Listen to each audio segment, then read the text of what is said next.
अस्सलामुअलैकुम दोस्तों, मैं हूं उमैस मुनीर। आप देख रहे हैं हमारा यूट्यूब चैनल। नाज़रीन किराम, इस वक्त भारत के सबसे बड़े एयरपोर्ट के ऊपर अफरा तफरी फैल चुकी है। हजारों की तादाद में लोग जो सफर करना चाहते थे एक मुल्क से दूसरे मुल्क तक, वो मुतासिर हो चुके हैं। 500 से जायद जो फ्लाइट्स हैं वो रुक चुकी हैं और उनके अंदर ताखीर हो चुकी है। क्यों हो चुकी है? क्या ये कोई साइबर अटैक था जो कि भारत के सबसे बड़े एयरपोर्ट के ऊपर हुआ? ना सिर्फ दिल्ली एयरपोर्ट के ऊपर बल्कि इसी के साथ मुंबई एयरपोर्ट के ऊपर भी बिल्कुल ऐसा ही इंसिडेंट देखने को मिला है। और कुछ इतलात ये भी आ रही है कि पाकिस्तान की जानिब से साइबर अटैक है जो कि भारत के ऊपर किया गया था। इसी के साथ नाज़रीन किराम, बांग्लादेश के हवाले से कुछ इतलात मौसूल हो रही हैं कि पाकिस्तान ने अपना असला अजरबैजान के थ्रू बांग्लादेश पे पहुंचा दिया है। और अब बांग्लादेश क्या कर रहा है? बांग्लादेश अब जो चिकन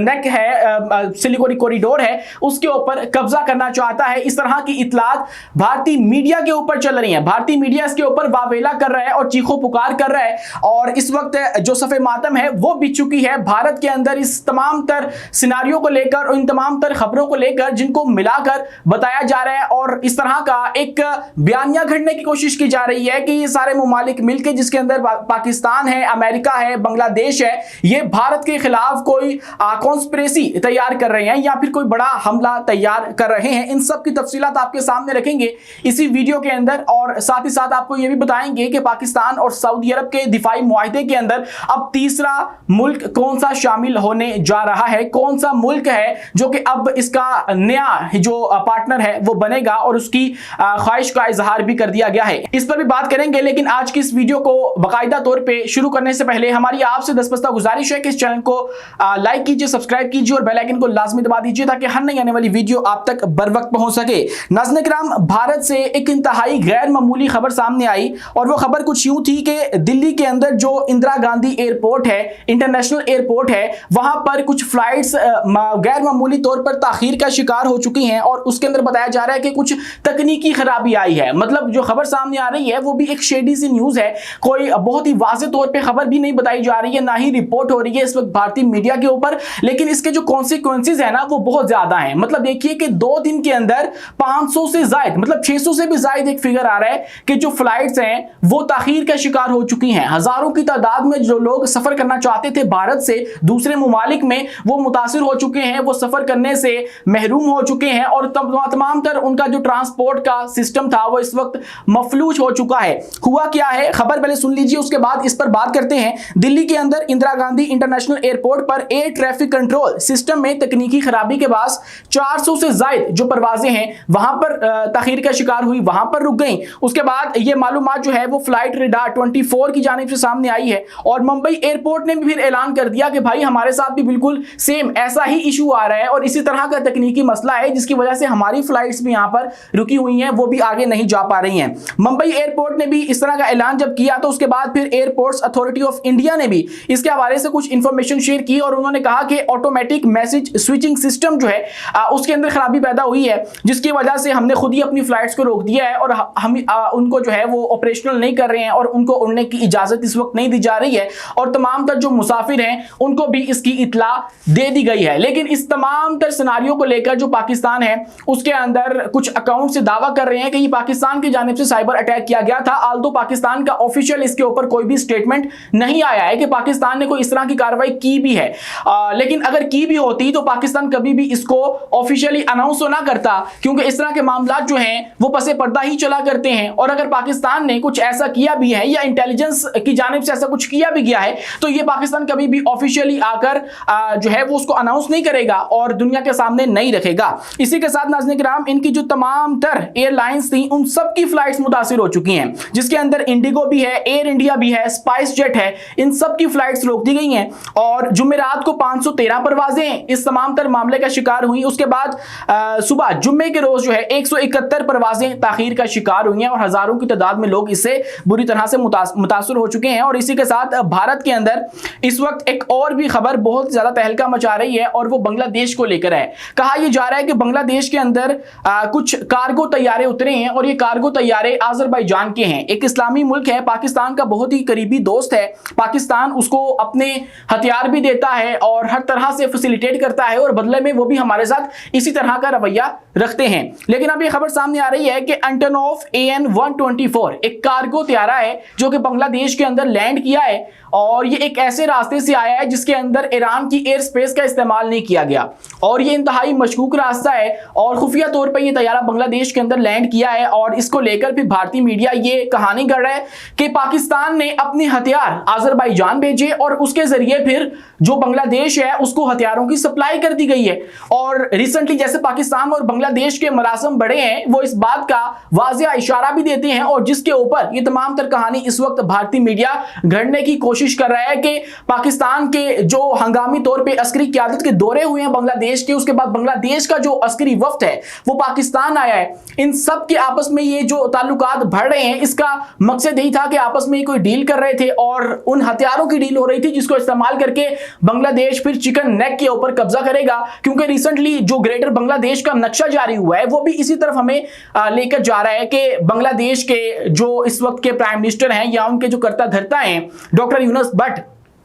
उन्होंने जो ग्रेटर बांग्लादेश का नक्शा तोहफे में दिया पाकिस्तान को, उसके अंदर फिर चिकन नेक भी आ जाती है, असम आ जाता है और अरुणाचल प्रदेश आ जाता है, तो इस तरह की रियासतें आ जाती हैं। तो इसीलिए भारतीय मीडिया के अंदर इस वक्त खलबली मच चुकी है कि अचानक से बांग्लादेश को असला सप्लाई किया जा रहा है, उधर से चाइना भी बांग्लादेश को सपोर्ट कर रहा है और तुर्किया भी सपोर्ट कर रहा है। लेकिन इस सब के ऊपर देखिए कि C-130 अमरीकी C-130 वो भी बांग्लादेश के अंदर चिटागोंग में आकर रुकता है और उसके हवाले से भी इसी तरह की जो थ्योरी है वो भारतीय मीडिया के ऊपर पेश की जाती है कि अमेरिका भी अब बांग्लादेश को सपोर्ट कर रहा है। पहले अमेरिका पर इल्जाम लगा कि उसने बांग्लादेश के अंदर मोदी की हिमायत याफ्ता जो हुकूमत है उसको हटा दिया है और उधर अपनी हुकूमत ले आया है। अब उस पर इल्जाम लगाया जा रहा है कि वो बांग्लादेश को असला सप्लाई कर रहा है ताकि भारत के ऊपर दबाव बढ़ाया जा सके, यानी भारत की जो सरहदें हैं उनको गैर महफूज बनाया जा रहा है। और रिसेंटली जो नेपाल के अंदर हुआ, नेपाल भी भारत के हाथ से निकल चुका है, तो मोदी के गिर्द जो घेरा है उसको तंग करने की कोशिश की जा रही है, जिसके अंदर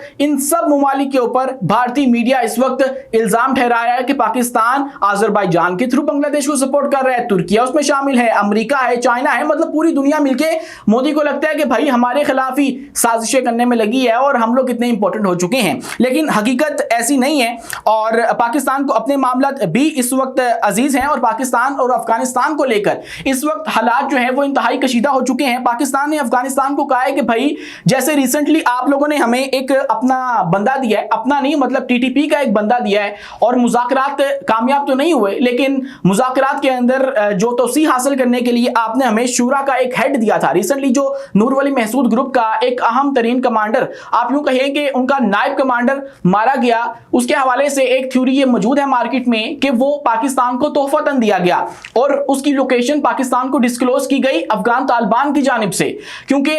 उनको चाहिए थी जंग बंदी के अंदर मजीद तोसी चाहिए थी, तो इसलिए उन्होंने कहा कि आप लोग ये बंदा फिलहाल के लिए ले लो जिसको आप लोग अपना मुजरम समझते हो, तो उसको मार लो आप लोग, तो उसके बाद फिर हम लोग दोबारा इस पे मुज़ाकरात करेंगे, बातचीत करेंगे। इस तरह की जो चीज़ है वो मौजूद थी। लेकिन अब बहुत ही क्रेडिबल सोर्सेस ये बात कह रहे हैं कि पाकिस्तानी जो वफ्द वहां पर मौजूद है उसने अपने इंटेलिजेंस जराए से कुछ लोगों की तफसीलात दे दी हैं इस वक्त अफगानिस्तान को, या फिर जो मीडिएटर्स हैं, जो सालसी हैं उनको, और कहा गया है कि भाई आप लोग हमें इन बंदों के खिलाफ जो मखसूस कार्रवाइयां हैं वो करवा दो या फिर आप लोग कर दो, तो फिर हम लोग जो है वो मुज़ाकरात की तरफ आ सकते हैं। और इस वक्त जो मीडिएटर्स हैं उन्होंने ये कहा भी था कि आप सब लोग जो हैं अपनी अपनी डिमांड्स दें, मतलब अफगानिस्तान भी, दोनों फ्रीकैन, पाकिस्तान भी अफगानिस्तान भी अपनी अपनी डिमांड्स दे और रिटर्न में दे। तहरीरी फॉर्म में जब मामला आ जाएंगे तो तब इनके ऊपर बैठकर मजीद बात हो सकेगी। तो अब पाकिस्तान ने इंटेलिजेंस बुनियादों के ऊपर जो अपने तहफ़्फ़ुज़ात हैं और अपने जो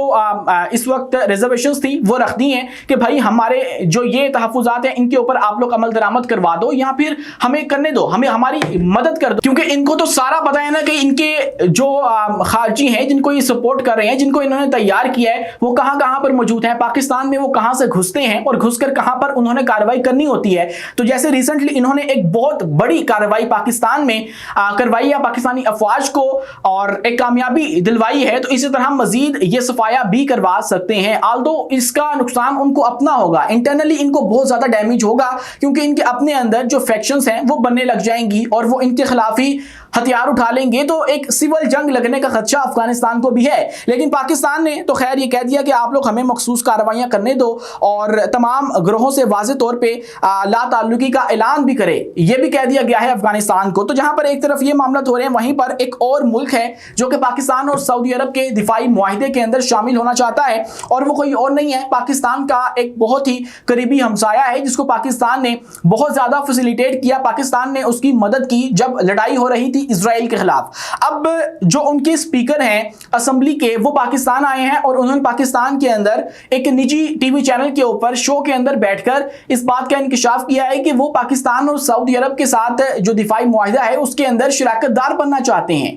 और इससे होगा ये कि ये तमाम तर मुमालिक मिलके इजराइल के खिलाफ लड़ सकेंगे। और ईरान से अच्छी जो ऑप्शन है वो यहां पर कोई और मौजूद नहीं है, मतलब कोई दूसरा ऐसा मुल्क नहीं है जिसके पास इजराइल से लड़ने का इतना तजर्बा मौजूद हो और वो लड़ना भी चाहता हो, सिंसेर हो। मतलब ये अरब मुमालिक जो है ये ऊपर ऊपर से डर के कहते हैं कि हम लोग एक इस्लामी नेटो बना देंगे, लेकिन जब बात आती है प्रैक्टिकली इस्लामी नेटो बनाने की तो तब ये जाकर अमेरिका के साथ मुआहिदे कर लेते हैं, जैसे कतर ने किया। शुरू में उसने भी ये बातें की कि हम लोग इस्लामी नेटो का हिस्सा बनेंगे, अपनी एक फौज बनाएंगे, इस्लामी फौज होगी, लेकिन बाद में जब अमेरिका ने ऑफर की, ट्रंप साहब ने जब ऑफर की, तो फिर ये जाकर उसके साथ एक मुआहिदा कर बैठे। वही मुआहिदा जो कि सऊदी अरब ने पाकिस्तान के साथ किया था, कतर ने अब अमेरिका के साथ कर लिया था। तो इसीलिए ईरान कभी भी ऐसा नहीं कर सकता। ईरान जो है इन सब में से सिंसेर है इजराइल को लेके। तो अगर आप लोग वाकई इजराइल को इस खित्ते के अंदर नकेल डालना चाहते हैं तो फिर ईरान एक बहुत बेहतरीन ऑप्शन है। और इसका खैर मकदम जो ईरानी सदर हैं मसूद पेज़ेश्कियान, उन्होंने पहले भी अपनी पार्लियामेंट के अंदर भी किया था और मुतअद्दिद जगहों पे वो इस बात का इशारा दे चुके हैं, मतलब अक़वाम मुत्तहिदा के अंदर उन्होंने इशारा दिया था। नाज़रीन किराम, आज के लिए इतना ही। अपने मेज़बान उमैस मुनीर को दीजिए इजाजत, मिलते हैं अगली वीडियो में किसी नई मालूमात के साथ। शुक्रिया, अल्लाह हाफिज़।